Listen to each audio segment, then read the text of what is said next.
Well, good afternoon. I'm Don Manzullo, the President and CEO of the Korea Economic Institute of America, and we want to take this opportunity to thank you all for coming here this afternoon.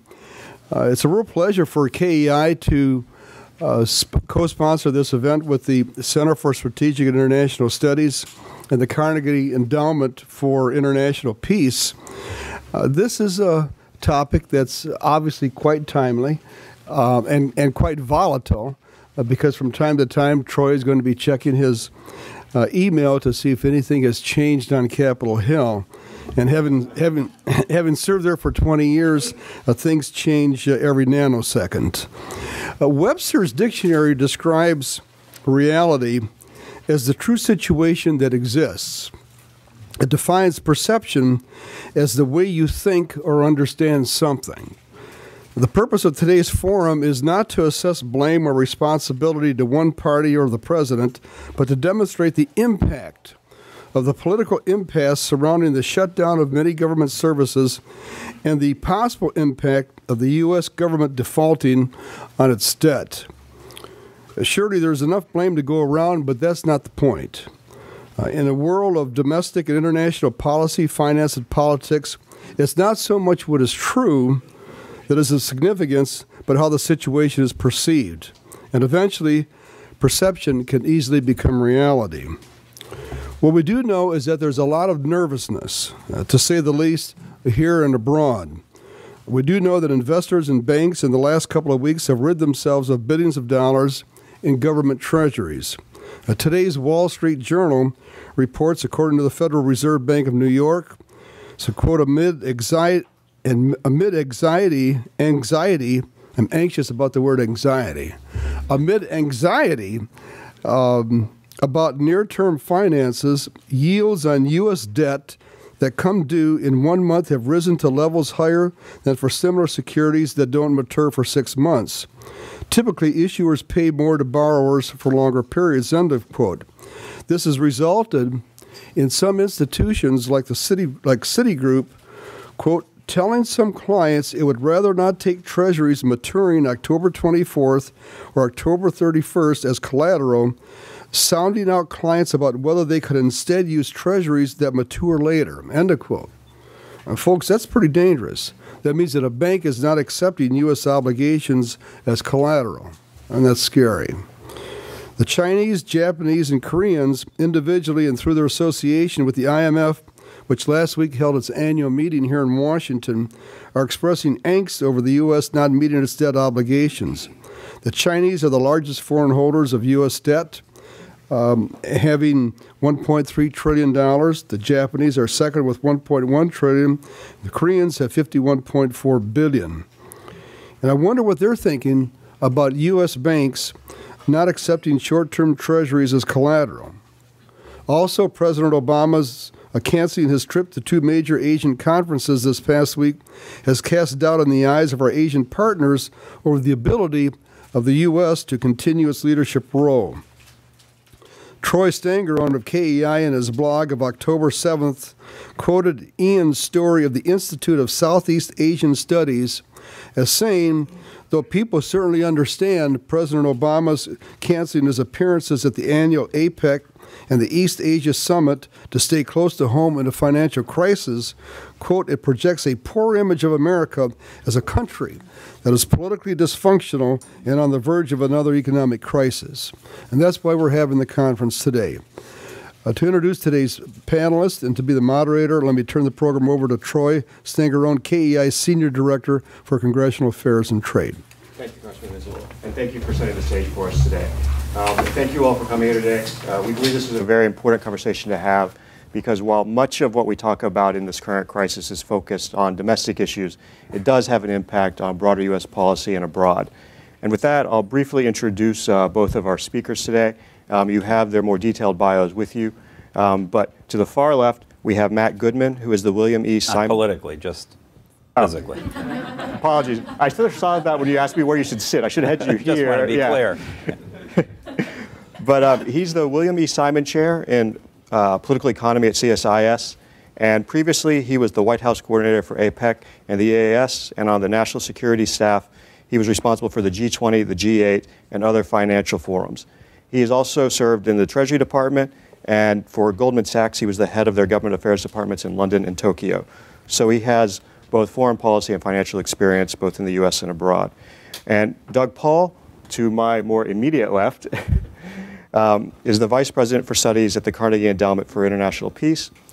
He also served on the National Security Council staff as the Director for Asian Affairs and as a Senior Director and a Special Assistant to the President. He has also been in the private sector in the financial industry, working as the Vice Chairman of JP Morgan International, and he's also served at the Department of State and the CIA. So both Matt and Doug are well placed, I think, to take and talk in a broad sense about what we're seeing today. And with that, I think everyone sort of knows where the state of play is. We'd seen this last night, that the Senate was close to perhaps reaching a deal. The House met this morning. They seem to be close to also coming to some kind of consensus, at least on what their position was going to be. But recently it's come out that that may not be the case. So we're still in sort of an area of flux at the moment. So with that, maybe I'll start with Matt. You oversaw both the APEC and the East Asia Summit, so let's sort of start with the immediate question. Since the federal government's been shut down at the beginning of October, one of the more tangible or more front and center aspects that we've seen is the president canceling his trips to both the APEC meeting and the East Asia Summit meeting. So what do you see as the short-term impact of this cancellation?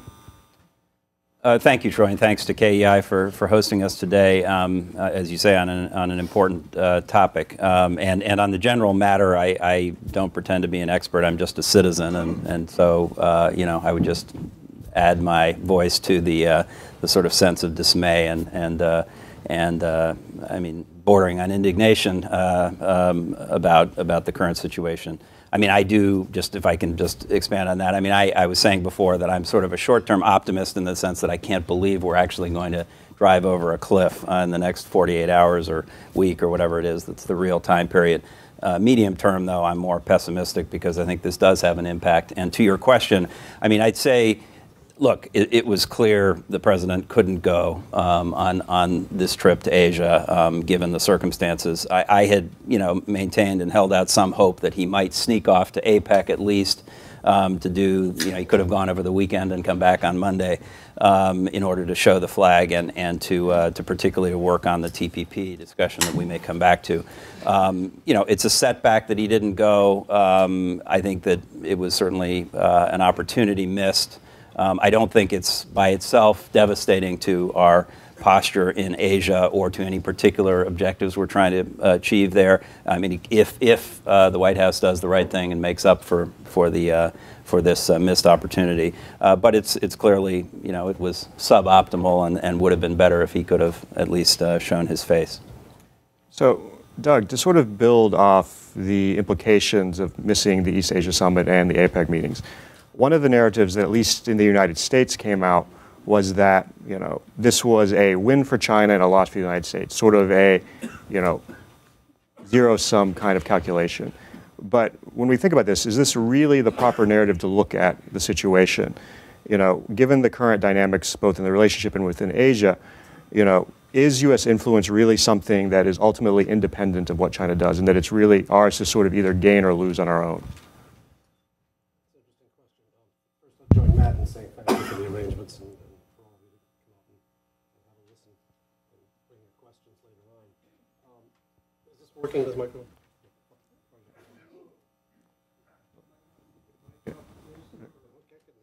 Yeah. Is the green light on? Is it going to be the green light? Yeah. Maybe the problem. Yeah. Okay.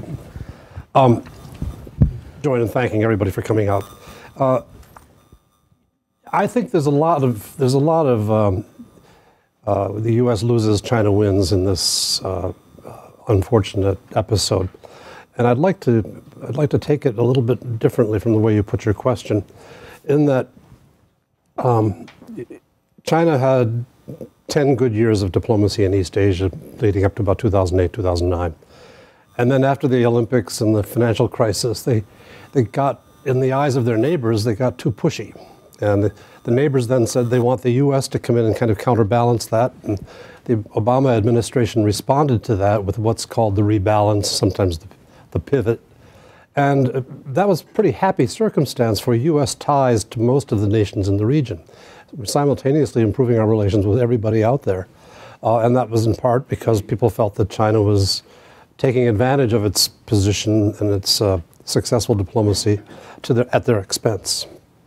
Now, fast forward to today, the Chinese leadership pretty clearly has come to understand that the last few years they're scoring own goals in the British term. They're hurting themselves with their diplomacy, and they're trying to correct it. The new leadership under Xi Jinping and Li Keqiang, Wang Yi as foreign minister, they're putting a big effort into smile diplomacy once again in the region. That will affect how we're perceived, how needed we are. Most of the countries are pretty cold in their calculations and think the U.S. rebalance is still important to them so that China will respect their interests.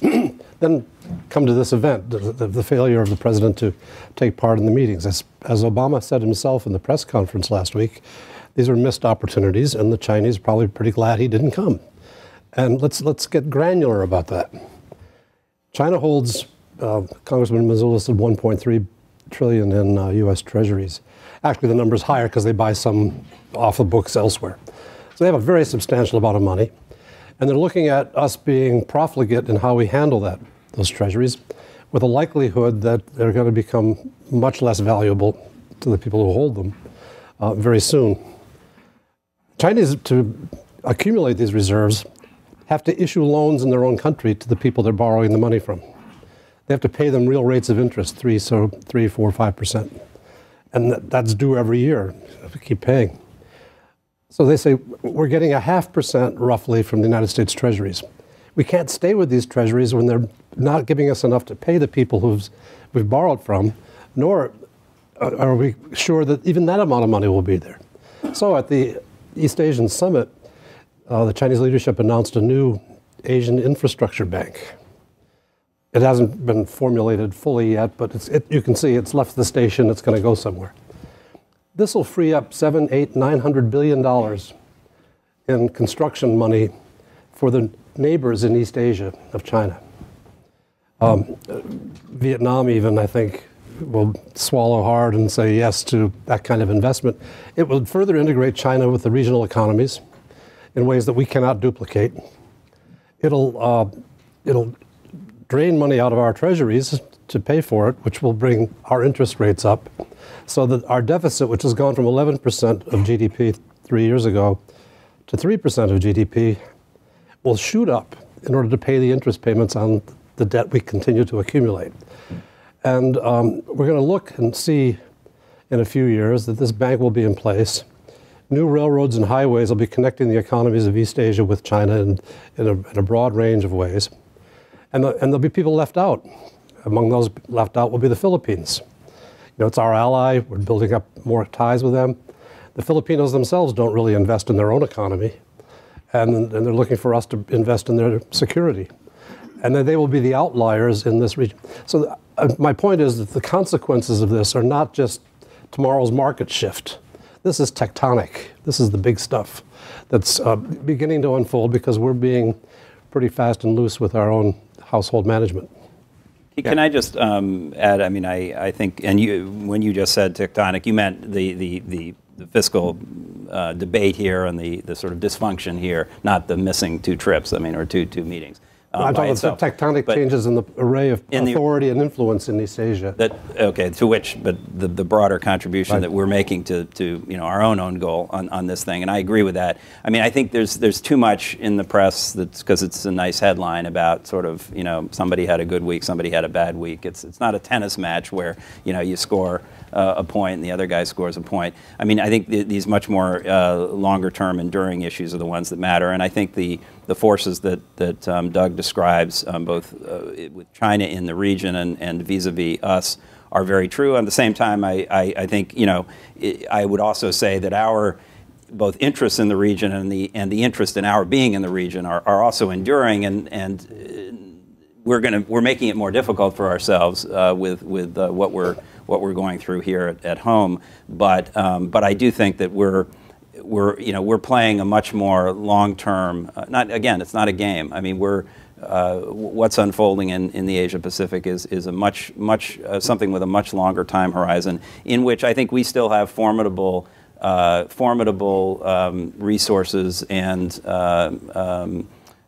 leverage and opportunities, of course, which we're missing. But I think this is still yet to play out some period of time, and I don't think what happened in the last 10 days in Asia is by itself a deal breaker one way or the other. Why don't we stick with this theme for a minute and sort of maybe look both back a little bit and forward. There was an interesting comment, it was in both the New York Times and the Washington Post that I'd seen, with Chinese leaders calling on a befuddled world to start considering building a de-Americanized world. So there's, in that comment, obviously an aspect of looking long term. But if we look back, we're sort of focusing right now on the current crisis to a degree, but at the same time, over the last few years, we've had a series of, almost fiscal crises, be it the original, debt ceiling issue where the United States debt was downgraded, sequestration. Even in the current plan, we sort of really postponed the current crisis potentially to just a few months. So, in isolation, it would seem, the current issues at stake, would sort of fade. They'd become a blip on the radar. But, long term, if this is something we continue to do, how does that really impact, our position and our influence in Asia? If you're asking me, I mean, it's something we can't continue to do if we want to be, an effective and essential and indispensable player in the world. I think we have to find a way to solve these issues. I mean, I said I was a medium-term pessimist, meaning that over the next 3 or 4 years, I don't think we're going to resolve these issues, and we're going to have some of these. We're going to have recurrences of these sorts of battles. I do think longer term, we'll figure this out, as Churchill said, we always do. But because people will get tired of this, and it will become so draining and costly that I think we will, and costly in real terms, as you said, interest rates are going to go up, and there are going to be some real impacts from this over time. I mean, I do think the good thing about some of these economic forecasting is that things do change, and in ways that you don't expect. So, for example, Doug mentioned how our fiscal deficits have come down pretty sharply. I don't think anybody was predicting that a couple of years ago, and that's something that doesn't immediately address the debt problem, although it reduces the rate of increase of the debt, other things being equal. But things could change. But I think we have to figure out a way of politically finding some kind of longer-term solution to this, and I think we eventually will, assuming we don't go off the cliff in the meantime. The de-Americanization article you cite from the Chinese press it reflects, I think, real opinion in China. Maybe not. I mean, it certainly reflects attitudes in the leadership, but not the rational judgment of the leadership.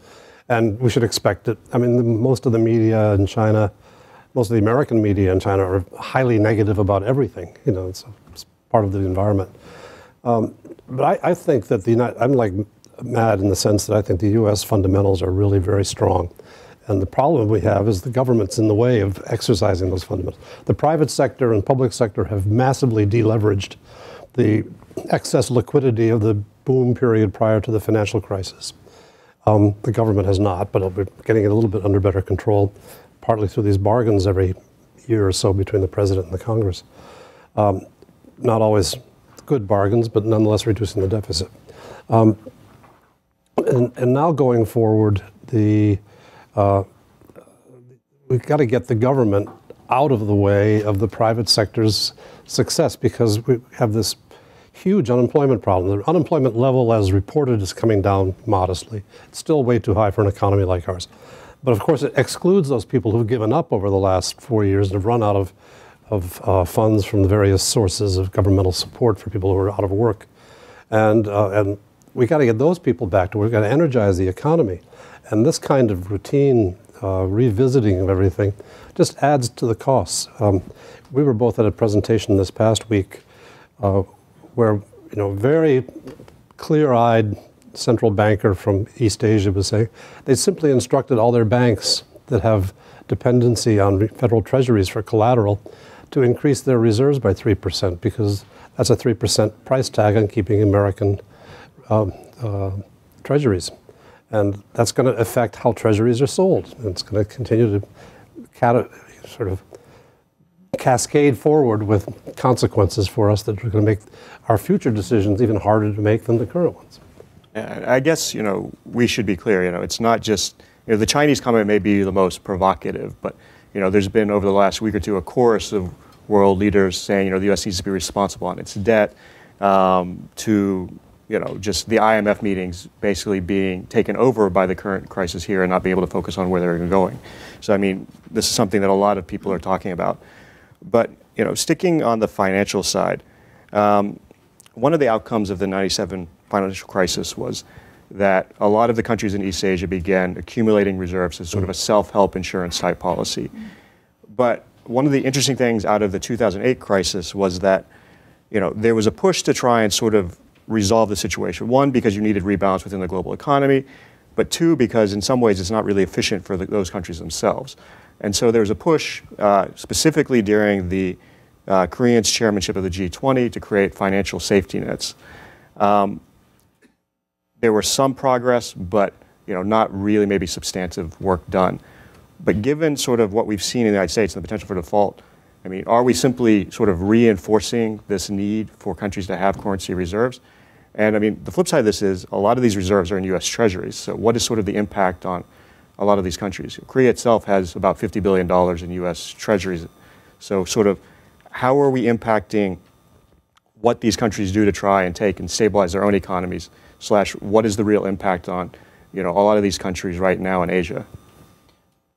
You said something in the midst of that, which is very important, and I want to highlight, which is about rebalancing. I mean, a lot of these problems and risks are created by the fact that we still have a very imbalanced pattern of global growth.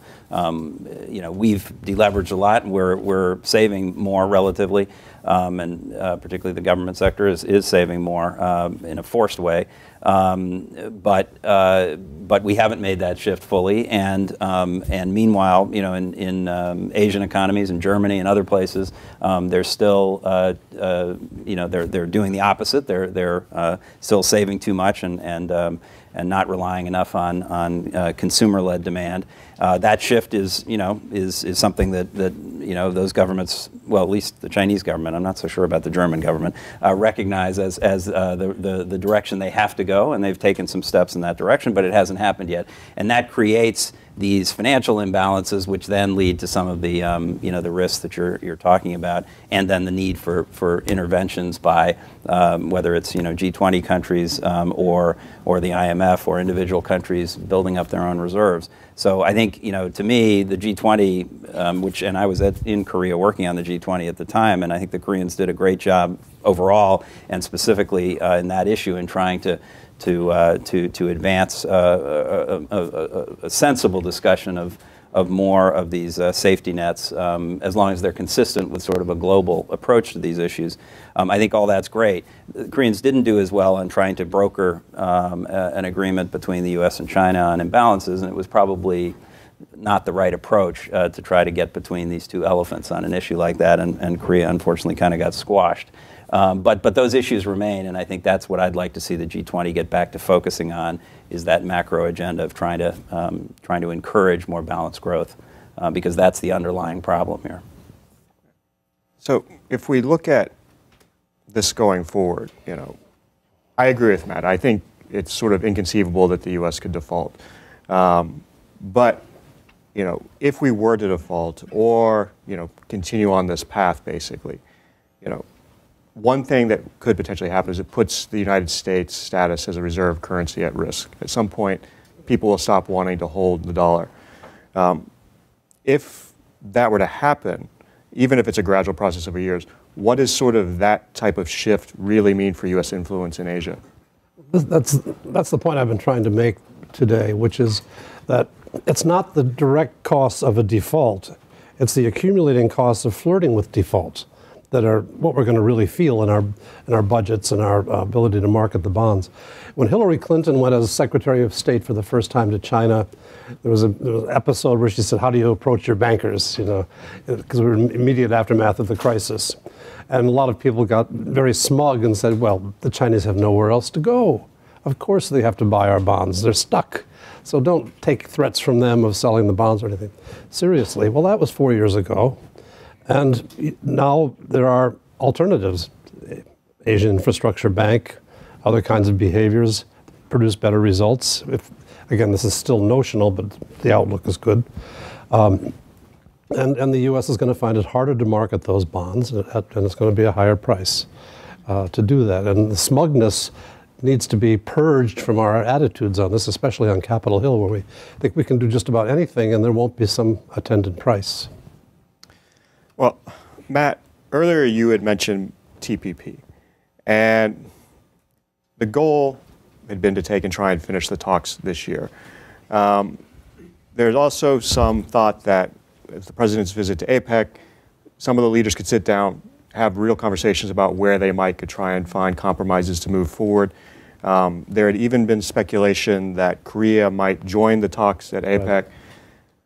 Where do those talks stand now, and sort of, how is this impacted them? Are they sort of slightly pushed back, or is this more significant than that? Well, I mean, again, I would say it was a setback that the president was not there to give his personal political push to achieving the goal that the leaders had set last year of trying to finish this by last week's meeting, but certainly by the end of this year. On the other hand, I've heard that there was progress last week in the talks, notwithstanding the absence of the president, and I think my sense is that there is still a strong determination, and that nothing that happened last week, indicated that anybody is now arguing we shouldn't try to get this done. There are some very difficult issues, and the chapters that everybody's talking about apparently are still at issue: intellectual property, state-owned enterprises, the environment chapter, and the market access provisions. Those are still challenging issues, but some of the other issues, they seem to have made some progress, and even on these they have sort of what they call pathways to resolve them. I still think if I were an investor in TPP, I would be careful about shorting a basic agreement by the end of this year. I still think it's possible. I think it's very challenging, but I think within the room, I think there is a determination to do this. Of course, then there's the whole question of the parallel negotiation that we have to have with Congress, which isn't going to be resolved by the end of the year, for sure. But I think that it's possible, but very difficult, a very steep hill, and it made a little bit steeper by the president's not being there. Doug, we were talking, just beforehand about how there's been sort of different impacts on the trade agenda in different areas. Could you maybe give us some insight into sort of where the broader trade agenda in the United States is because of the shutdown? Well, probably most people are unaware that even before we got to this cliff's edge in the last couple of months, there was a move in Congress to take the U.S. Trade Representative's office budget down to an annual $4 million, which wouldn't cover staff salaries, let alone traveling to Geneva or other venues where you actually negotiate tens of billions of dollars of market opportunity for the American economy. So we were already headed in the wrong direction. Now, in the consequence of this closure of the government, they kept TPP going in the hope that the president could be there, and so as not to miss the opportunity of so many leaders being present to endorse concessions on sensitive issues where they sort of all leap together on making these decisions within the confines of the negotiations, because they all have to take these new TPP agreements back to their own domestic legislatures in most cases, and get them approved. And so there's a kind of you have to do things in a clubby, politically together method. Obama not being there impeded some of that, but whenever he takes his trip, his makeup trip, that will accomplish it. Then they'll have that moment when they can all show their final cards. But in the process of making sure we still were working on TPP, our trade representative, who's a very able official, had to declare he couldn't go to Europe for the TTIP negotiations. And the European TTIP negotiation, we see real buy-in on the European side against expectations that they would be caught up in their typical small potato stuff like chicken parts and things that negotiate forever, bananas. This actually is a promising moment on TTIP, and yet now Mike Froman's not able to go there. His negotiators are not there. We're just out of the talks for a while. And that will be another unanticipated cost of the slowness of that market opening to bring benefit, especially to American service providers, which is where the growth of our the growth of our economy is going to come from in the decade and a half ahead. Now, Matt, to maybe move this more towards a direct business actual impact, what has the shutdown done in terms of U.S. businesses that are looking to export abroad and how our markets connect with foreign markets? I mean, to be honest, I haven't analyzed that specific question. I don't have a good answer. I mean, obviously, I'm sure it's having a dampening effect indirectly through, I mean, maybe directly for some companies that are selling things to the government, but indirectly, you need a government that is able to operate and is able to go out and participate in these market opening negotiations, and I'm sure business, as they have been, and you'll hear more of it, I think, particularly if we do go to the brink of the cliff in the next few days, screaming that this is really damaging their actual opportunity to grow and to add jobs, so it's serious. I wanted to say one other thing about TPP, which is just that just to stress, if I didn't make clear, how incredibly important the TPP negotiations are to the U.S. posture in Asia and the strategy of the rebalance, or the pivot, as it's sometimes called, because it really is, in a sense, the most important new thing that we're introducing into this discussion. I mean, we've had troops and ships there for a long time, and I don't mean to belittle the importance of preserving that position, but it's more an issue of positioning, repositioning, preserving, whereas TPP is something really new and different, and potentially will set the framework for not only the rules of the road and not only in Asia, but around the world potentially, particularly if it spills over into TPP and ultimately into Geneva at the multilateral level. If these rules become ultimately something that becomes the backdoor way to a Doha round. But in terms of our broader posture in the region, I mean, this is something concrete, tangible that really links us in, and it is business that remember that we went out to Asia first in 1784. It was a merchant ship going out to sell stuff in Canton, and in 1853, it was whaling interest that drove us to Japan to get refueling stations. I mean, it's business that's been driving our engagement, and we need to have a set of rules that govern that activity, or the overall attempt to maintain our posture and position in the region is going to be severely undermined or constrained. Let me turn Matt's telescope looking out to Asia around and turn it on us, because the polls consistently show an increasing fatigue in this country with the Iraq and Afghanistan fighting, and the polls actually really amplify this sentiment in places that have been traditionally national security focused voting populations in southern Texas and South Carolina, where there are lots of bases. And they feel that their families have been separated too long, they've been under too much stress. In that circumstance, asking the American Congress and people to support continued budgets for providing defense to increasingly prosperous countries in East Asia is a tough sell if you don't have the TPP component, which says, okay, we're not just the Hessians of the modern world providing troops for those people. We're actually in an environment where we're securing our interests that are growing organically, good economic interests in the region. So to keep up the level of support in this country requires getting this right as well. So to weave a couple of these things together, Congressman Manzullo started off by talking about how perceptions matter, and that they're sometimes much more important than the facts on the ground. Matt just talked about the need for this economic component, the TPP, to really kind of drive this home. But in a broader sense, be they setbacks on TPP, be they the current fiscal crisis going on right now in the United States, let me rephrase this, how does all of this feed into sort of the impressions of the United States in Asia, and more specifically, what does that then mean for the rebalance? I mean, there had been concerns about the U.S. willingness to do that. Once Secretary Kerry was nominated, there had been sort of concerns about would he focus enough on Asia. We've seen a lot of focus recently. Some of it obviously understandable given what's going on, but on the Middle East again. So sort of, what does this really mean then ultimately, both in a factual sense, but also in a perceptual sense for the rebalance itself? Well, I'll jump in. There's a perception very widely held in East Asia that the second-term team that Obama has put together doesn't have the commitment or the wits to really manage the rebalance, despite the fact that all the principals in the new team have reiterated their commitment to rebalance.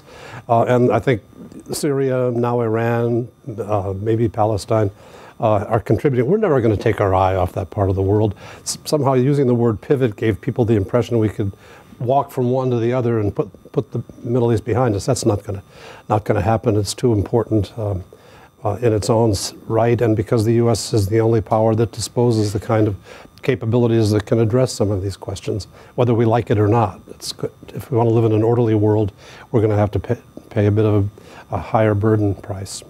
The perception, however, of the U.S.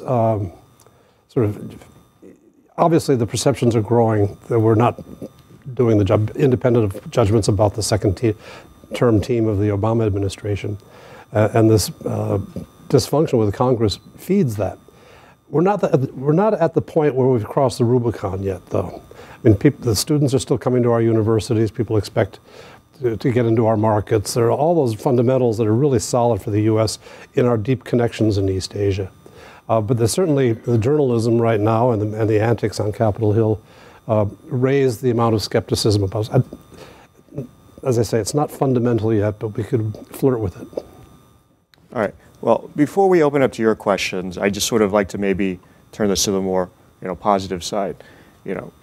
Going forward, what kind of things do both of you see that the United States should be doing to take and sort of both repair the damage, but also continue to move forward in a positive manner in East Asia? Well, I mean, Doug's alluded to it. I wrote about it in the Post the other day. First thing is he needs to reschedule a trip out to the region, unexpectedly early. I mean, he needs to do it in the first half of next year, ideally in the spring.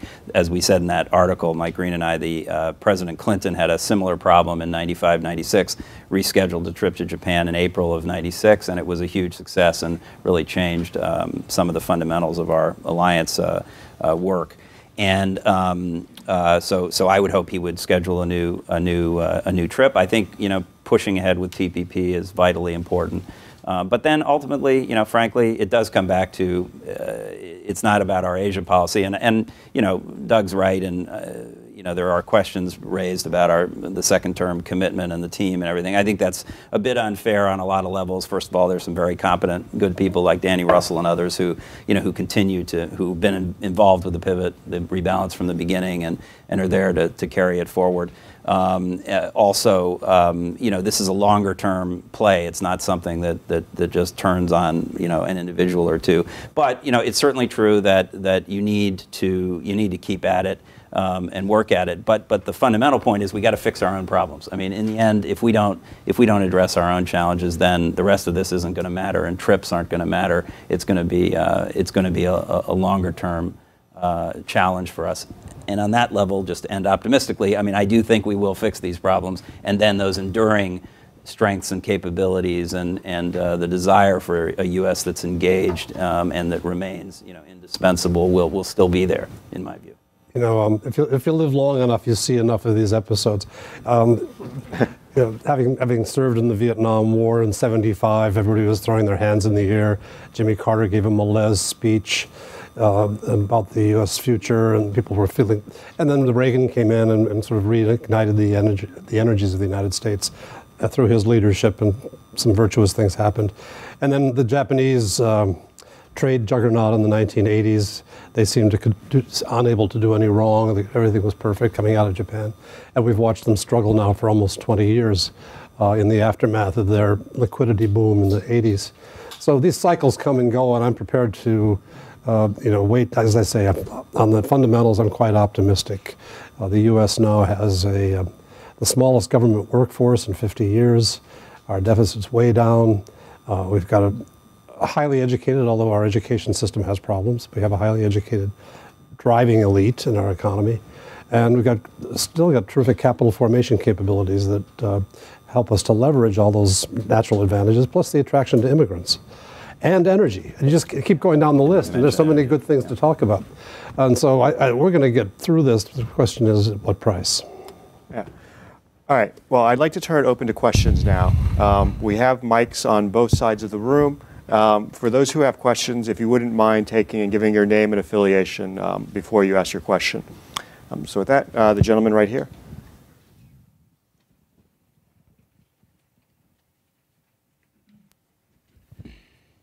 Ken Meyer, Cord, World Docs.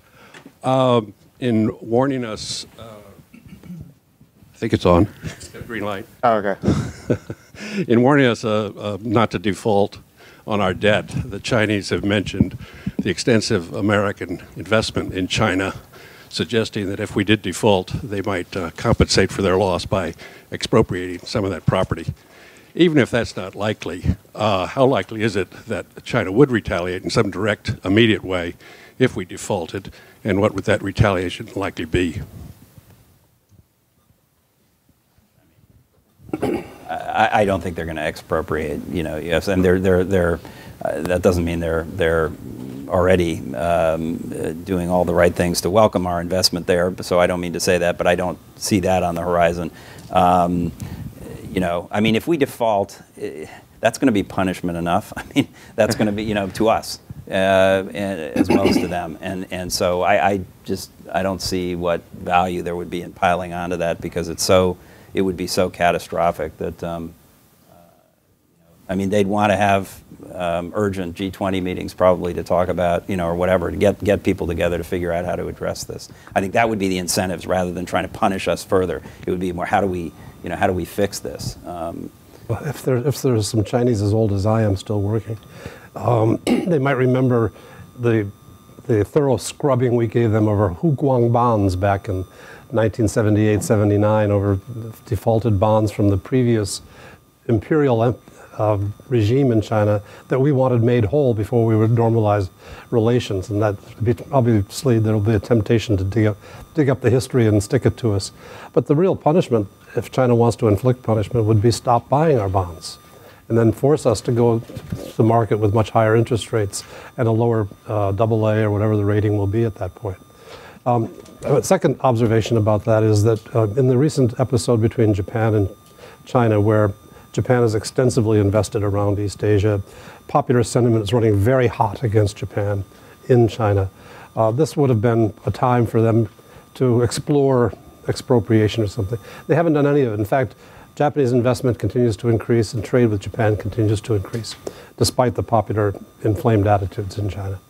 Oh yeah, and I would just add, it would seem that if China were to expropriate U.S. property to be made whole, it would set a bad example for anyone else who might want to invest in China too. Well, there isn't enough there either. I mean, that's the other problem, because yeah. I mean, it's pennies on the dollar to what they're investing here. So, the gentleman in the back right here.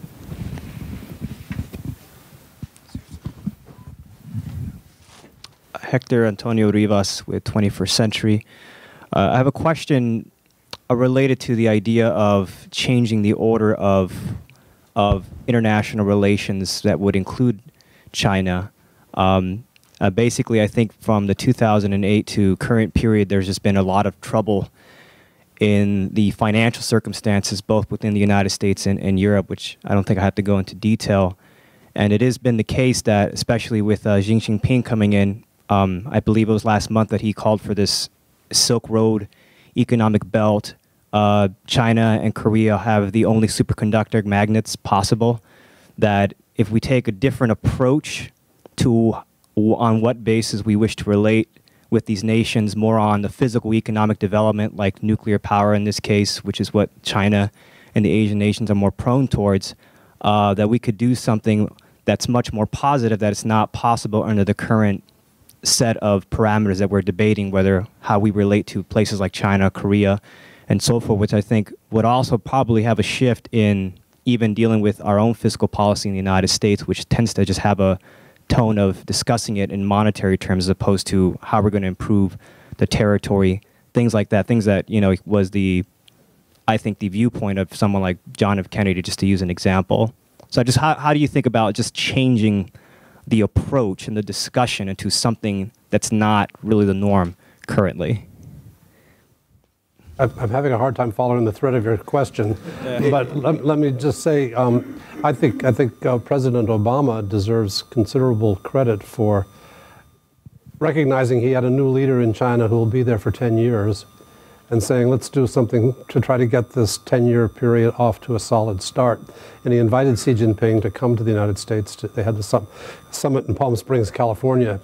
Unusual, 9 hours of direct conversations on all sorts of subjects, some neuralgic, but some very positive. And out of that and the subsequent strategic and economic dialogue, we saw the Chinese adjust their position, for example, on the bilateral investment treaty in directions that we thought might not ever have been possible in near-time terms. But the Chinese came around on that one and have given us a much more positive atmosphere. And there's a lot going on in terms of human exchanges. The number of American kids going to Chinese universities is increasing, and the number of Chinese in America is, booming.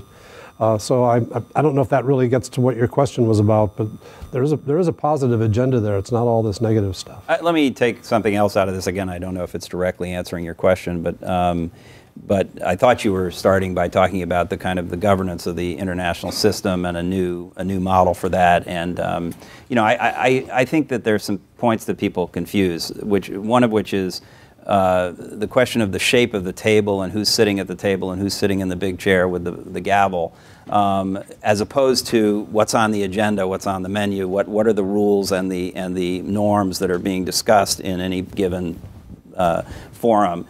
And on that front, I think that there is a legitimate issue for emerging economies like China about the shape of the table and who gets to sit in the big chair. I mean, that's clearly something that, the world has changed. The balance of power in the global economy has shifted in a way that these countries deserve more voice.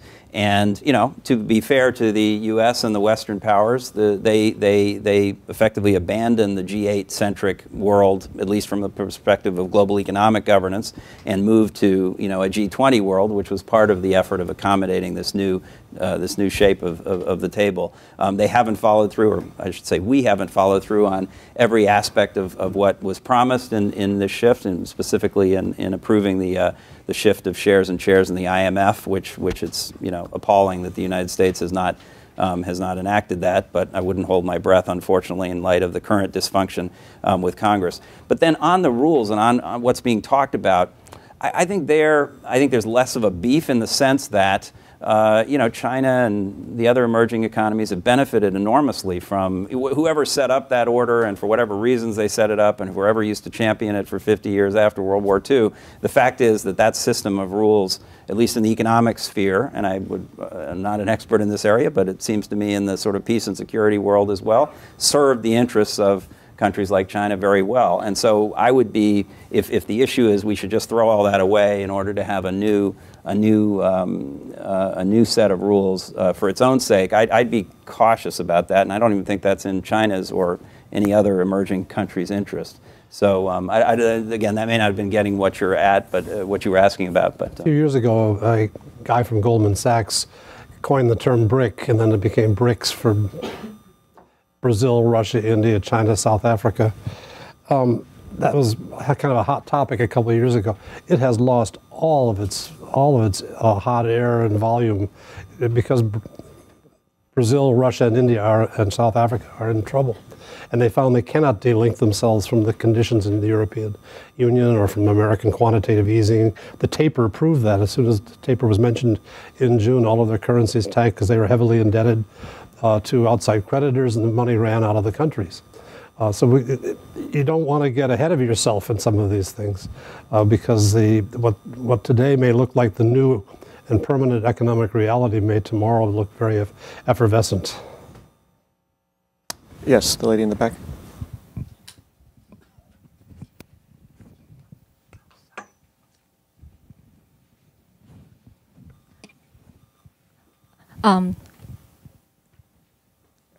Hello? Yeah, it's okay. It's okay. Speak. Okay. Hi. Guanyi Liu from University of Virginia. Thank you for your comments. I actually have two questions. One is I want to follow up on this issue by the recent remark of China on the Americanization. So it seems like China may have a long-term strategy to develop like alternative currency for the international markets. Would that be the U.S. interest to consider how to respond to this? Like thinking about given having an alternative currency could increase, reduce the foreign reserve issue, facing a lot of Asia countries.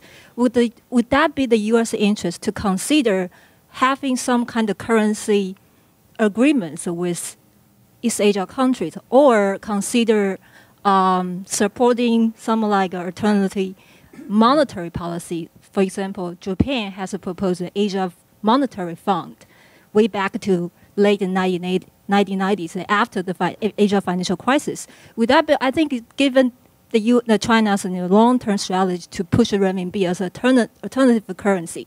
So what would be the U.S. interest and the position on this, thinking about alternative approach to respond to that? The second question is about the DPP.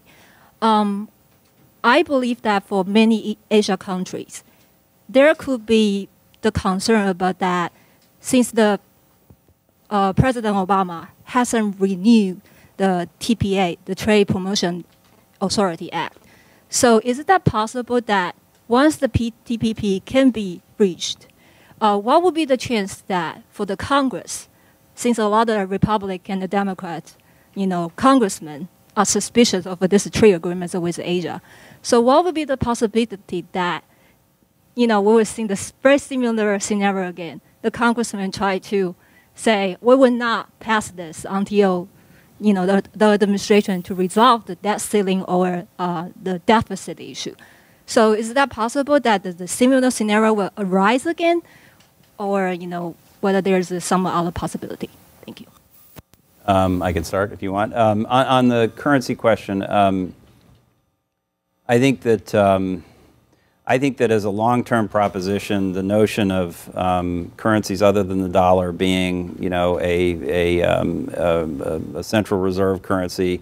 I mean, first of all, it's already happening on some level, and over time, it's probably inevitable on some level. But not to be smug, but just the facts show that today, I mean, it is still a dollar-denominated world, and Chinese are still buying U.S. Treasuries.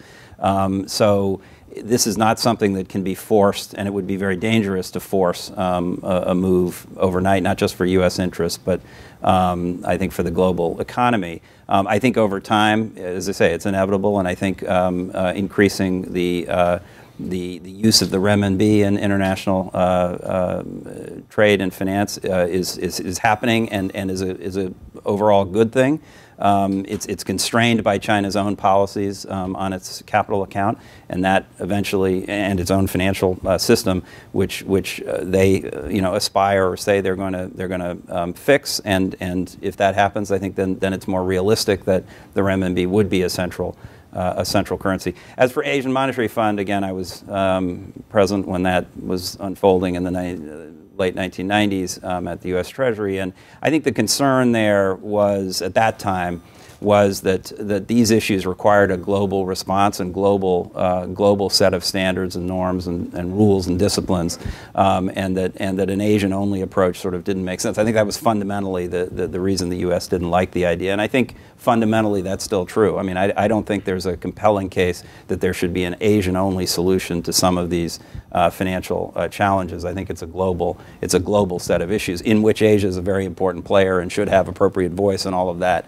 That's certainly true. On TPP, just very quickly, I mean, I would say, it seems to me there is a pro-trade majority, notwithstanding, the current political fights. Ideologically, there is a pro-trade majority in both houses of Congress. And so in principle, I think TPP can pass, and I personally think it will eventually pass. Now, there are some specific problems that could upend the thing. There's general political dysfunction that you've alluded to that could make this more difficult than it already would have been.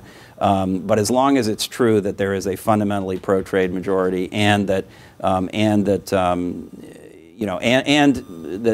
Froman comes back with a good deal, and that's important.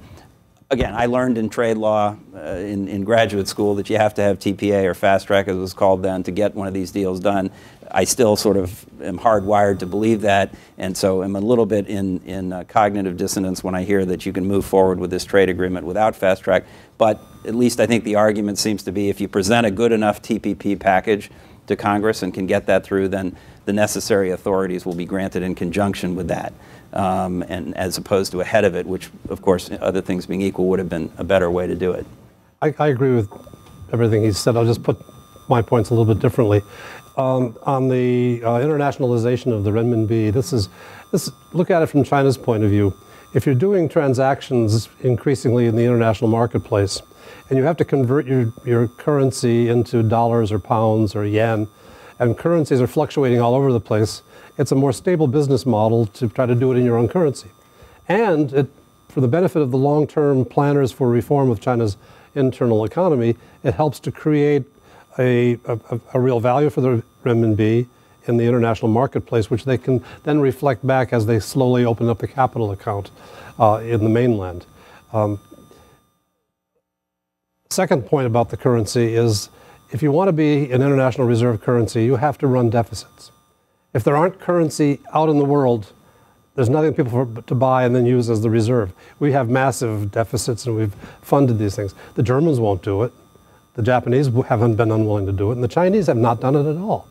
And so this is a theoretical discussion for years to come until people start putting their currency out into the world in numbers that would allow it to serve the reserve function.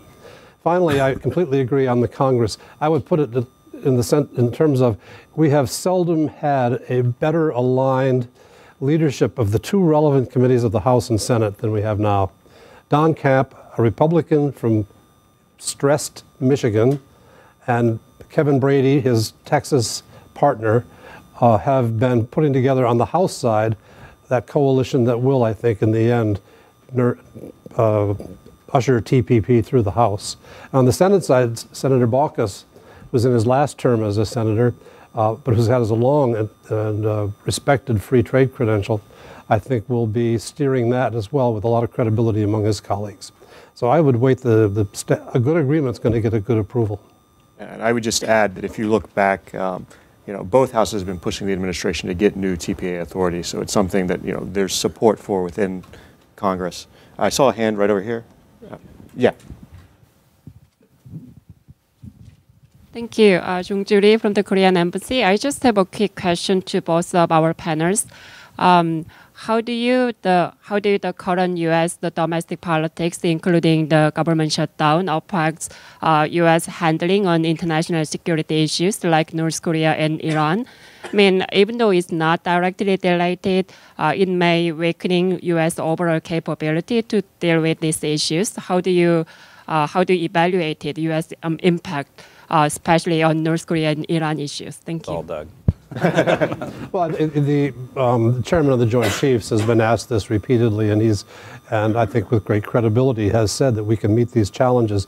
And since the government shut down, we had a very sensitive military exercise to conduct in the Yellow Sea with Korean, Japanese, and United States forces.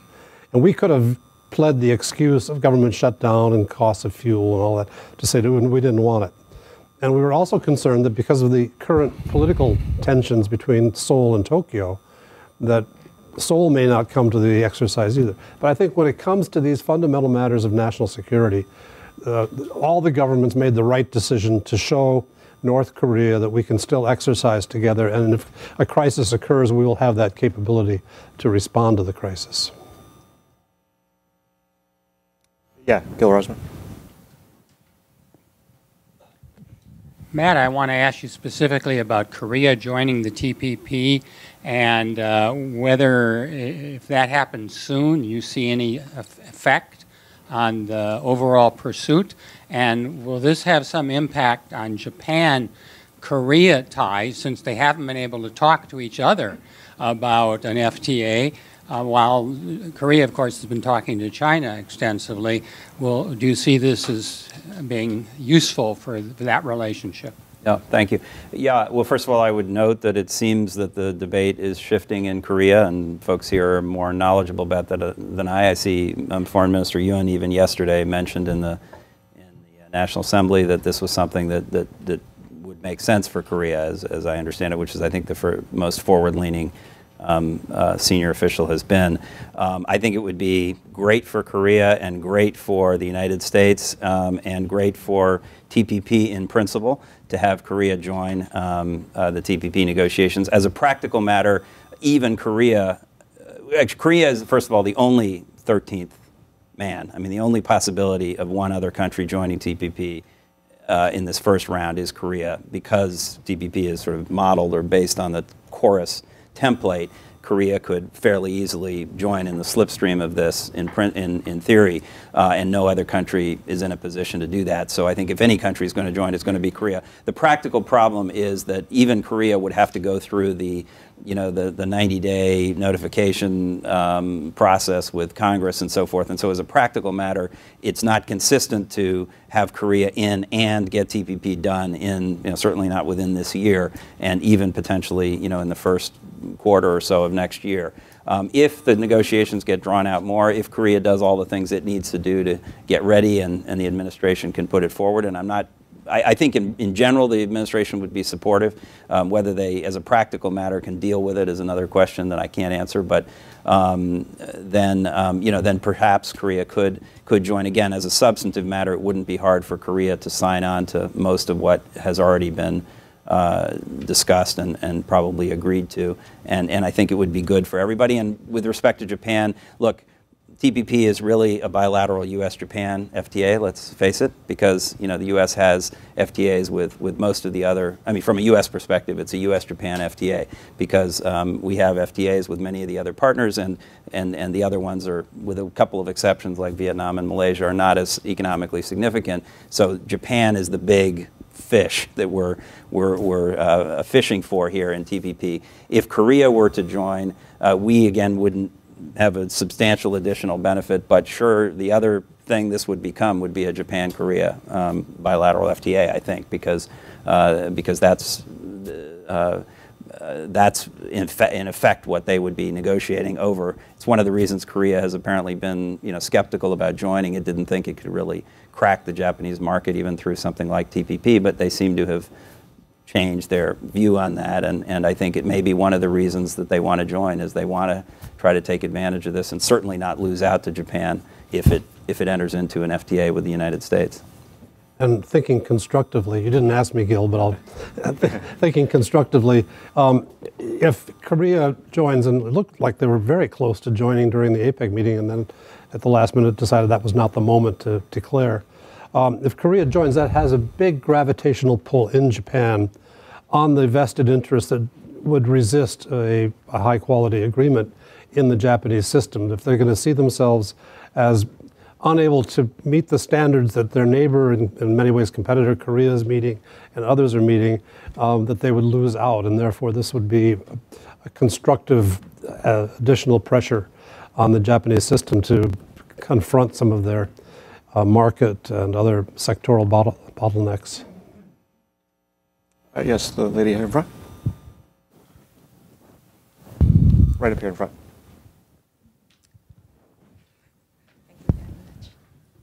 Thank you very much. My name is Chi Nguyen from Voice of Vietnamese Americans.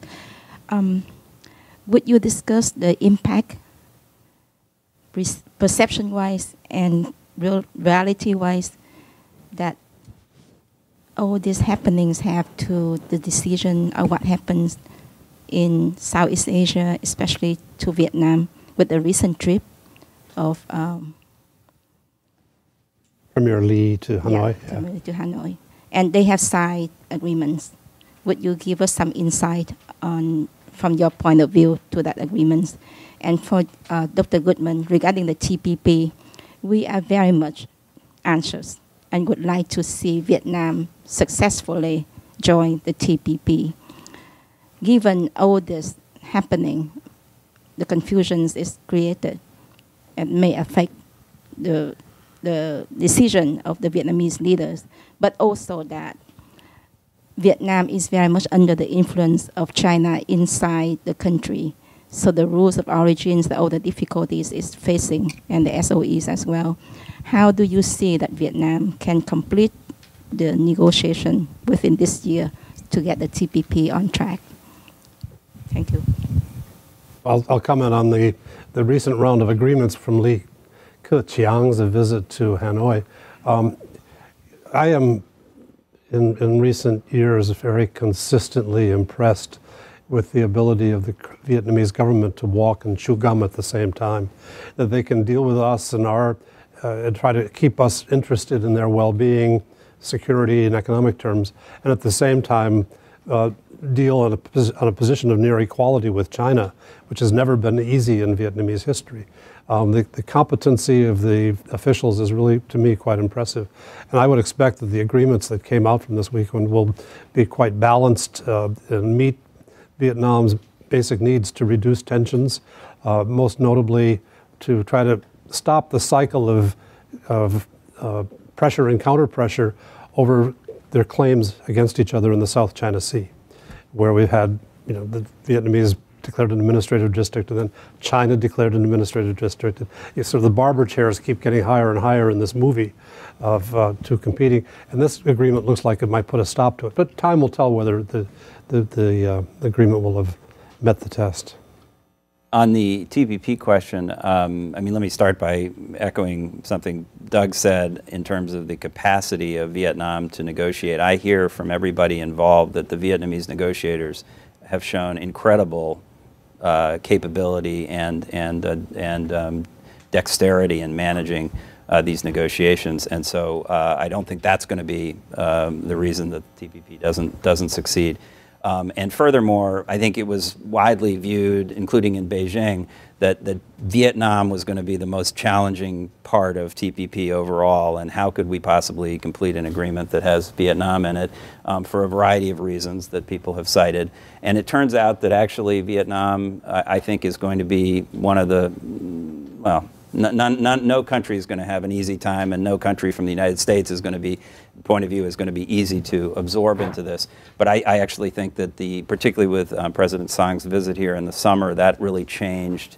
If there was a challenge between the U.S. and Vietnam in TPP, I think that really changed the dynamic. And my understanding is that, now we're not, we're still, there's some details that we're still working out, but fundamentally, I don't think that there's. I don't think that it's a huge obstacle. I think Australia is going to be harder to bring along. Singapore will be hard in its own areas, and so in Malaysia, obviously, people have talked a lot about. Japan, for other reasons, is challenging. But I actually think I'm relatively, optimistic about Vietnam as a player in TPP, and I think I agree with you that it's very important both for Vietnam and the U.S. that this get done. For our bilateral relationship as well. The gentleman right here.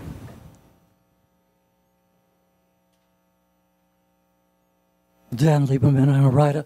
We know that the fall will have a disastrous effect on the U.S. economy, but how about this effect on the Chinese economy? The Chinese essentially recirculate the dollars in order for us to buy their exports, and they run a huge balance of trade against the United States, and it also keeps the yuan from going too high.